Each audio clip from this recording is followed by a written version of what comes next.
This lecture introduces branching in Python, an essential programming construct used to control the flow of execution based on conditions. When writing software, there are many situations where actions should only occur if specific criteria are met. Branching allows a program to make decisions, executing one section of code or another depending on the result of a condition. This is fundamental to building interactive and responsive programs.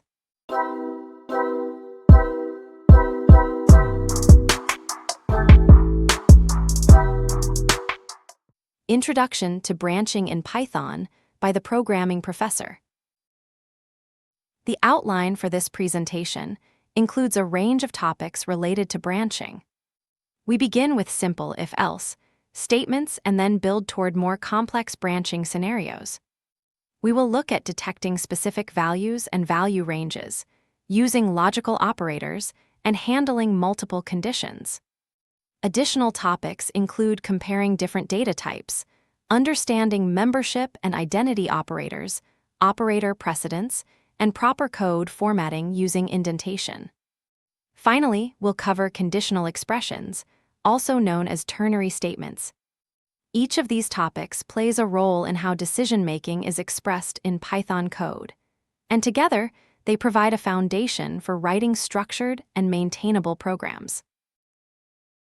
We start with the simplest form of branching, the if statement. In Python, an if statement checks whether a condition is true. If it is, a block of code is executed. Otherwise, that block is skipped entirely.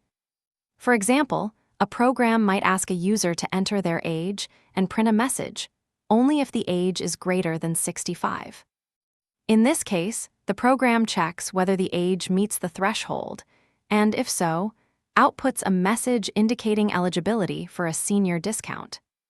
This kind of structure is commonly used to enforce conditions like age limits, input validation, or feature access based on user data. This example shows how an if statement can be used to compute the absolute value of a number. The program prompts the user to enter an integer and stores it in the variable x. It then checks whether x is less than 0. If this condition is true, the program multiplies x by -1, effectively converting the negative number into its positive counterpart. If the condition is false, that is, if x is already 0 or positive, the statement inside the if block is skipped entirely.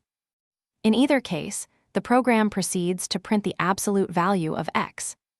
This is a clear demonstration of how conditional logic can be used to selectively modify data based on input. The flowchart on the right side of the slide breaks this process down visually. Starting with user input, it checks the condition and then either negates the number or leaves it unchanged before printing the result. This example emphasizes how an if statement can control whether a transformation is applied based on a logical test. Next, we consider the if-else structure, which is used when a program must choose between exactly two outcomes. The if branch executes when the condition is true, and the else branch runs when the condition is false. For example, consider a situation where insurance prices differ depending on the user's age. If the user is under 25, the program assigns a higher rate. Otherwise, a lower rate is used. The key point is that exactly one of these two paths is always taken, making the decision mutually exclusive and exhaustive. This pattern is widely applicable in any scenario where a binary decision must be enforced. A related example demonstrates how to determine the maximum of two values using an if-else structure. The program accepts two inputs, x and y, and compares them. If x is greater than y, x is assigned to a new variable maxval. Otherwise, y is assigned. This approach guarantees that only the larger of the two values is selected. The flowchart shown on this slide reflects this logic, beginning with input, evaluating the condition, and executing the appropriate assignment and print operation. This kind of decision-making is essential in problems involving comparisons and conditional selection of values. In many situations, a program must choose among more than two possible outcomes. For this, Python provides the if-elif-else structure. Each if or elif condition is evaluated in sequence, from top to bottom. As soon as one condition evaluates to true, its corresponding block is executed, and the rest are ignored. If none of the conditions are met, the else block executes, assuming it's provided. The else clause is optional, but recommended when a default action is needed. This structure is more efficient and readable than using multiple separate if statements when the conditions are mutually exclusive. A typical use case for if, elif, else is assigning letter grades based on a numeric test score. For instance, if the score is 90 or higher, the grade is A. If it's between 80 and 89, the grade is B, and so on. This branching logic can be implemented using a series of ordered conditions, each checking whether the score falls within a certain range. The conditions are evaluated in order, and only one block is executed. The accompanying flowchart illustrates how the score is checked at each step, ensuring that once a condition is satisfied, the corresponding grade is assigned, and the remaining checks are bypassed. This example shows how range-based decisions can be clearly expressed using if, elif, else. Another common branching task is checking for equality. Programs frequently need to verify whether two values are the same. In Python, this is done using the equals equals operator. For example, a hotel might want to recognize guests celebrating their 50th wedding anniversary. The program asks for the number of years married and checks if that number is equal to 50. If so, a congratulatory message is displayed. It's important to note the distinction between equals equals, which compares values, and equals, which assigns values. Misusing these operators can lead to errors or unintended behavior. This kind of equality check is foundational and appears frequently in user input validation and business logic. To expand on that, Python provides two basic comparison operators for checking equality and inequality: equals equals and not equals. The equals equals operator returns true when two values are equal, while not equals returns true when they are not equal. Both of these return Boolean values, either true or false, and can be used directly in conditions. For instance, if a variable x holds the value 3, then x equals 3 evaluates to true, while x not equals 3 evaluates to false. It's also important to avoid using syntax from other languages, which is not valid in Python. Understanding these comparison operators is essential for building reliable conditionals that behave as expected. Another practical application of if, else, branching is determining whether a number is even or odd. This is done using the modulus operator %, which calculates the remainder of a division. If the remainder when dividing a number by 2 is 0, the number is even. Otherwise, it is odd. The program prompts the user for a number, computes the remainder, and uses an if-else statement to output the appropriate message. This is a simple yet effective example of combining mathematical operations with conditional logic. It also reinforces the importance of clear variable names and straightforward logic when writing readable, maintainable code. Multi-branch if, elif, else statements are particularly useful when a program must respond to several specific values. For example, consider a program that prints a message based on the number of years someone has been married. If the value is 1, it prints paper anniversary. If it's 25, it prints silver anniversary. If it's 50, it prints golden anniversary. Any other number results in a generic congratulatory message. The program checks each condition in sequence, executing the block corresponding to the first true condition and skipping the rest. This is more efficient and clearer than writing multiple independent if statements. It's important to remember that the else clause only executes when none of the preceding conditions evaluate to true, serving as a fallback case. Relational operators play a key role in writing conditions for branching. These operators compare two values to determine their relationship, such as less than, greater than, or equal. Python provides the standard relational operators: less than, greater than, less than or equal, and greater than or equal. Each one returns a Boolean value, true or false, that can be used in conditional statements. For example, if x is 3, then x less than 4 is true, while x less than 3 is false. These comparisons work with numeric values and are commonly used in scenarios like validating input ranges, enforcing thresholds, or controlling loops. Understanding how these operators function is essential for writing clear and correct decision logic. In many real-world programs, we need to check whether a value falls within a specific range.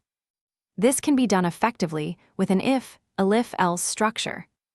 A good example is a soccer league classification system. If a child is younger than 6, they are placed in Pee Wee soccer. If they are between 6 and 17, they join the Junior League soccer group. Otherwise, they are classified as professional players. This example highlights how earlier conditions implicitly define the lower bounds of later conditions. For instance, the Junior League condition only checks if age is less than or equal to 17, because the program has already ruled out ages below 6. This form of logical structuring keeps the code concise and avoids redundancy. A similar technique is used when assigning insurance prices based on age brackets. In this example, a program evaluates a person's age and determines the appropriate insurance cost. If the age is under 16, the person is considered too young to drive, and the cost is 0. Ages 16 through 24 fall into a high-risk group with the highest premium. Ages 25 through 39 pay a lower premium, and those 40 or older receive the lowest rate. The if, elif, else chain ensures that each range is evaluated in order, with only the first matching block executing. This example reinforces how multi-branch conditionals can be structured to handle non-overlapping ranges clearly and efficiently. Logical operators allow for more complex conditionals by combining or modifying individual Boolean expressions. Python provides 3 logical operators: and, or, and not. The and operator returns true only if both operands are true. The or operator returns true if at least one operand is true. The not operator inverts a Boolean value. These are particularly useful when a decision depends on multiple conditions. For example, checking if a number falls within a specific range might involve 2 comparisons joined by and, such as x greater than 10 and x less than 20. Similarly, or can be used to check for alternative roles or options, like whether a user is a student or a teacher. Logical operators enhance the expressiveness of conditionals and are essential for writing concise and readable decision logic. To use logical operators effectively, it's important to understand how Python evaluates Boolean expressions. A Boolean value in Python is either true or false, and these keywords must be capitalized. Logical operations use lowercase and, or, and not to combine or modify these values. For instance, the expression A and B evaluates to true only when both A and B are true. A or B evaluates to true if either one is true, and not a returns true only if it is false. These operators allow for building complex conditions by combining simpler expressions. It's also useful to remember that comparison operators like less than or equals return Boolean values and can be directly combined using these logical operators in if statements. Sometimes, range-based decisions include gaps, intervals where no action is taken. A common example is determining ticket prices at a movie theater.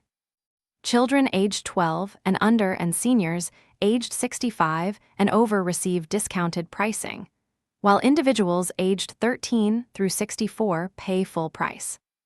This can be implemented with a logical or in the condition. If age is less than or equal to 12 or age is greater than or equal to 65, the discount applies.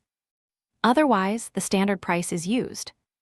The else clause captures the middle range, which is not explicitly mentioned in the condition. This approach helps simplify logic by excluding gaps from specific conditions and handling them with a default case. In contrast to if-else structures, which only execute one matching block, multiple independent if statements allow more than one block to run. This is useful when conditions are unrelated or overlapping.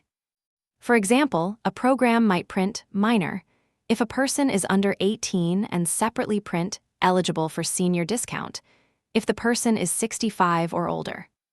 Both messages could apply to the same user if the conditions overlap, though in this case they do not. Each if is evaluated independently, and more than one block can execute. This technique provides flexibility, but requires careful planning to avoid unintended side effects or duplicated logic. Another important branching pattern is nesting, placing one if-else structure inside another. Nested conditionals are useful when decisions depend on multiple, related criteria. For example, a program might first check whether a person is 18 or older. If they are, it then checks whether they are 65 or older to determine if they qualify as a senior adult. If the user is not yet 18, the program prints that they are a minor. Nesting can be useful for refining categories within broader conditions. However, it's important to manage indentation carefully and keep nesting levels minimal to maintain readability. Excessive nesting can make code harder to follow and maintain. Python supports comparisons across multiple data types, including integers, floating point numbers, and strings. Relational and equality operators, such as less than, greater than, equals, and not equals, can be applied to all of these. For integers and floats, comparisons are straightforward. For example, 5 = 5 evaluates to true, and 3.14 less than 4.0 is also true. However, caution is required when comparing floating point numbers due to rounding errors. For instance, 3.0 = 3.000000, one may return false because of slight differences in precision. When comparing strings, Python checks character sequences using their ASCII or Unicode values, which means that Tuesday = Tuesday evaluates to true, but Tuesday = Tuesday with a lowercase t is false due to case sensitivity.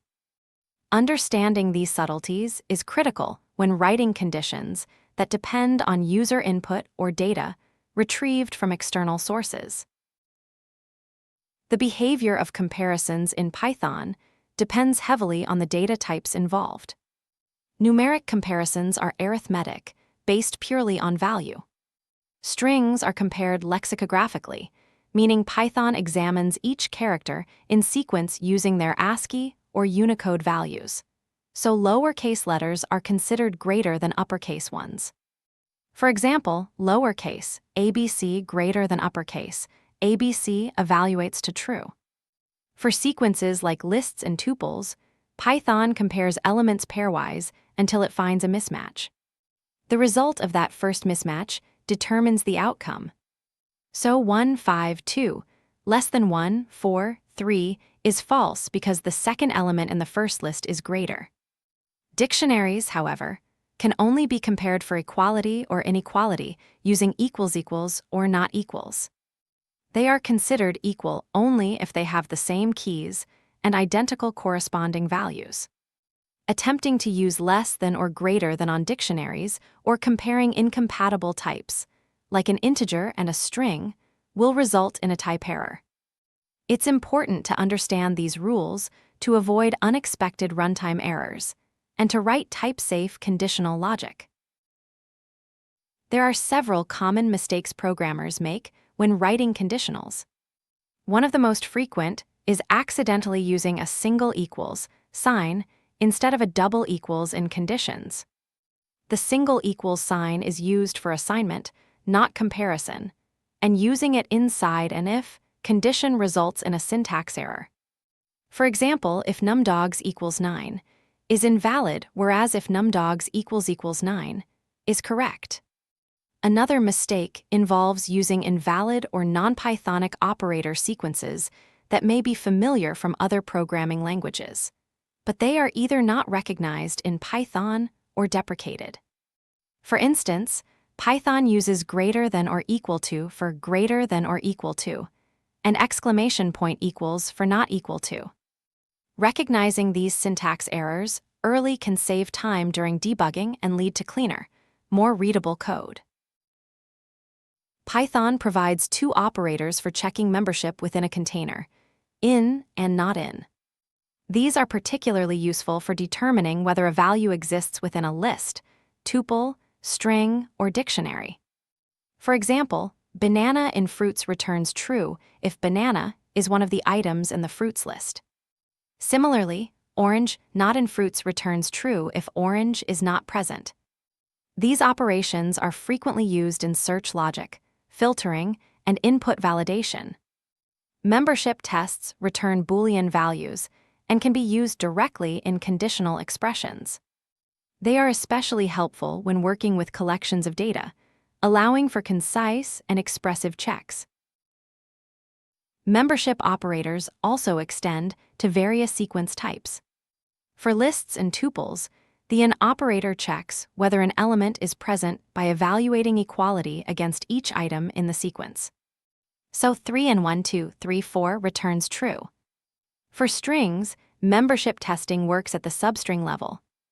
For instance, ABC in 1, 2, 3 ABCD evaluates to true because the substring ABC appears in the larger string. However, capital ABC in 1, 2, 3 ABCD returns false because of case sensitivity. These operations are particularly useful when working with text processing, searching user inputs, or validating content. They also help reduce the need for lengthy loops, allowing for more compact and readable conditional logic. In addition to comparing values, Python also supports identity comparisons using the is and is not operators. These check whether two variables refer to the same object in memory, not whether their values are equal. For example, two variables may both hold the value 10, but they are only considered identical if they point to the same memory location. The is operator returns true when two variables are the exact same object, while is not returns true when they are not. Identity comparisons are typically used in specific cases, such as checking whether a variable is none. It is generally best to avoid using these operators to compare simple data types like integers or strings unless identity is specifically required. In most cases, equals is the more appropriate choice for comparing values. The next slide illustrates several identity comparisons with examples. Some of the results may seem surprising at first. For instance, 3 is 3 evaluates to true because Python reuses small integers to conserve memory, meaning both variables point to the same object. However, 1000 is usually false because large integers are not automatically interned, so each instance occupies separate memory. One notable exception is none. Since it is a singleton object in Python, none is none always evaluates to true. These examples underscore why identity checks should be used only when object identity, rather than value equality, is truly what you're testing. Operator precedence defines the order in which Python evaluates parts of an expression. This is important when combining arithmetic, comparison, and logical operations. For example, in the expression A times B plus C minus D, the parentheses force B plus C to be evaluated first, regardless of multiplication or subtraction. The precedence rules follow a well-defined hierarchy. Parentheses have the highest precedence, followed by arithmetic operators like asterisk, slash, and percent. Next come comparison operators such as less than, equals, and not equals, followed by the logical operators not, and, or in that order. Understanding these precedence rules is crucial for writing correct expressions and avoiding subtle logic bugs. Without proper parentheses, expressions can yield unintended results even if they are syntactically valid. To reinforce that point, the next slide presents some common mistakes involving missing or misplaced parentheses. These errors don't necessarily cause syntax problems, but they do change the logic of the expression. For instance, writing not a equals b may be interpreted as not a equals b, rather than the intended not a equals b, leading to very different outcomes. Similarly, in the expression w and x equals y and z, Python evaluates x equals y first and then applies the and operators, which may not be what the programmer intended. Using parentheses helps make the intended logic explicit and improves code readability. When in doubt, it's better to use extra parentheses than to risk an ambiguous or incorrect evaluation. Finally, it's essential to understand how Python defines code blocks, since branching structures like if, elif, and else rely on properly indented blocks to determine which code belongs to each branch. In Python, indentation, not braces or keywords, defines block scope. A new code block begins after a colon, and each line within the block must be consistently indented, typically by 4 spaces. Mixing tabs and spaces is strongly discouraged and may result in indentation error. For example, in an if statement that checks if a user is 18 or older, both the print, "You are an adult," and print, "Welcome," lines must be aligned under the if to be part of that block. Improper indentation can lead to unexpected execution or runtime errors. Developing a habit of consistent indentation is essential for writing correct and maintainable Python code. Python also supports conditional expressions, sometimes referred to as ternary operators. These allow you to assign a value based on a condition, all in a single line of code. The syntax follows the form, value if true if condition else value if false. This expression evaluates the condition first. If it is true, the first value is returned. Otherwise, the second value is returned. For example, if x is equal to 2, then the statement y equals 5 if x equals 2 else 9 times, x assigns 5 to y. If x were not 2, then y would be assigned 9 times x instead. Conditional expressions are especially useful when you want to simplify code that would otherwise require a full if, else block just to assign a value. However, they should be used judiciously. Overly complex ternary expressions can reduce readability. In general, they are best reserved for simple assignments where clarity is maintained. To summarize, branching is a fundamental aspect of programming that allows a program to make decisions and respond dynamically to input and state. Python supports branching through if, elif, and else statements, and these can be combined with logical operators, relational comparisons, and conditional expressions to express a wide range of behaviors. Proper use of indentation, understanding the rules of operator precedence, and familiarity with identity and membership operators all contribute to writing correct and readable decision-making logic. By mastering these tools, programmers can construct more flexible, robust, and user-aware applications. This concludes the introduction to branching in Python. Thanks for watching. Let me know in the comments if there are other topics you would like me to talk about. If you enjoyed this video, please like, share, and subscribe for more content on software engineering and technology. See you next time.